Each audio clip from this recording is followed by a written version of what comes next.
guys, welcome back to my channel. Welcome back to my channel, guys. My name is Adedoyin. If this is your first time here, and I make videos around health, relationships, and lifestyle.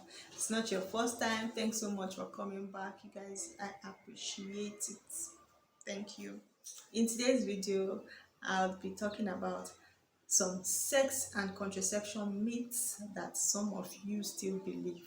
Yes, this is 2020 and apparently some people still believe some of these things. So yeah, keep watching if you like to hear some of these myths.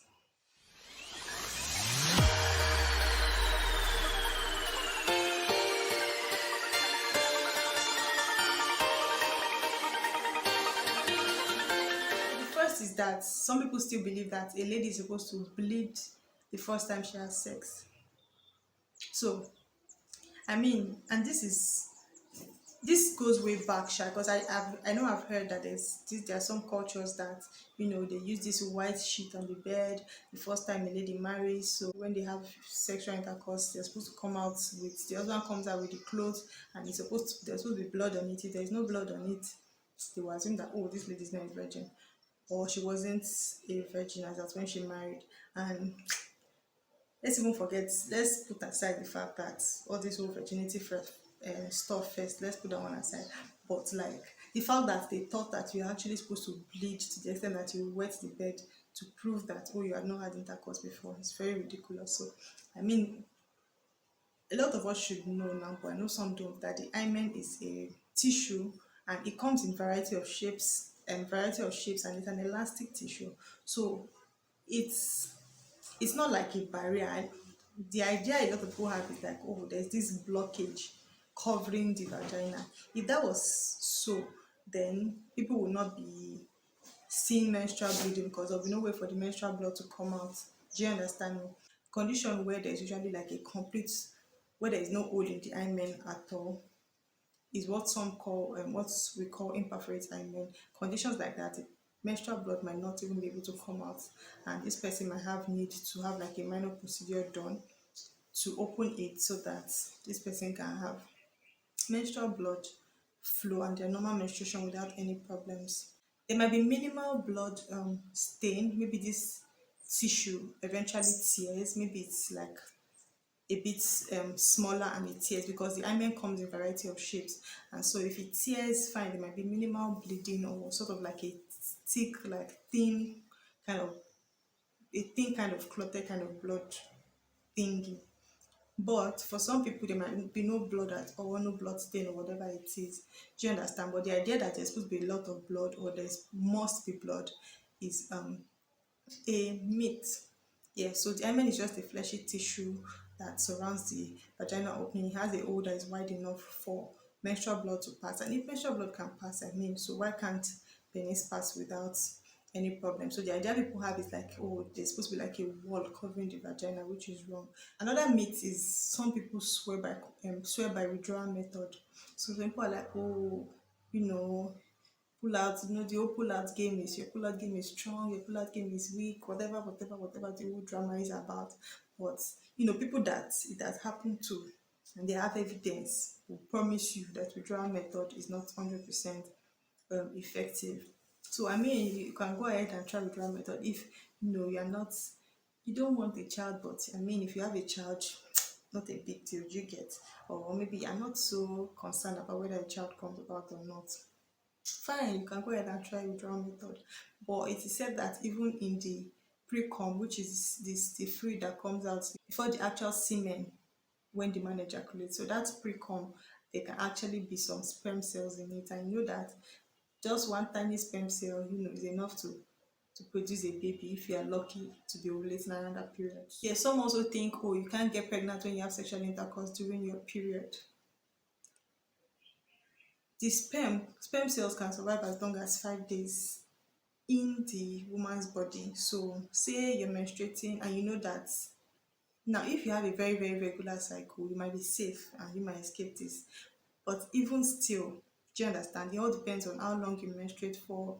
You know that 10 to 14, from as early as even 9 days in your cycle, from start of your cycle, you can start ovulating. So if you have sex maybe on the third day, or fourth day or fifth day of your cycle, and it extends into the ninth day or any time when you start ovulating, the sperm cell can actually survive long enough to fertilize um the egg or the ovum once you start ovulating. So having sex during your menstrual period is no guarantee that you won't get pregnant. Also, for females, some people swear by peeing immediately after sexual intercourse.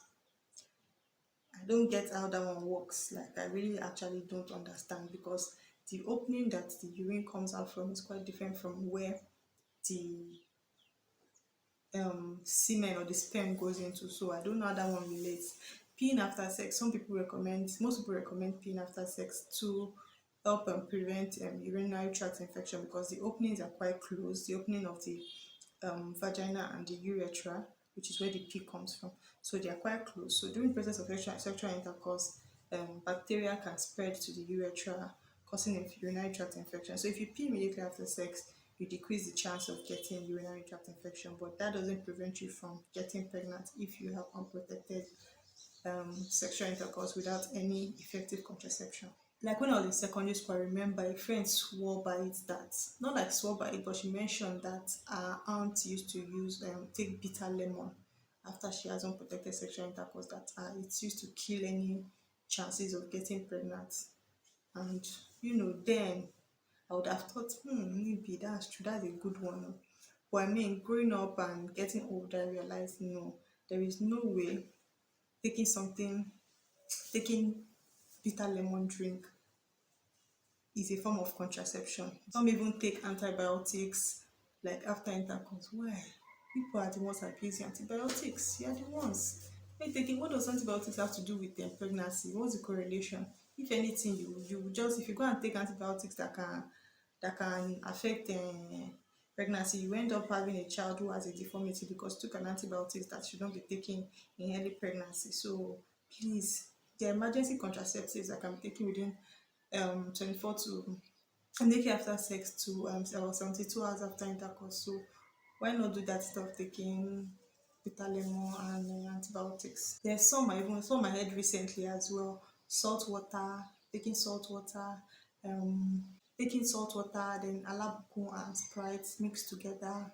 You guys, people are taking things. People are doing things, honestly. And I mean, of course, it's Nigeria. If there's no herbal concoction in the list, taking herbal concoction, you know that something is wrong somewhere. So people actually believe that taking some certain herbal concoctions can help prevent pregnancy. Well, I support and I personally believe in abstinence.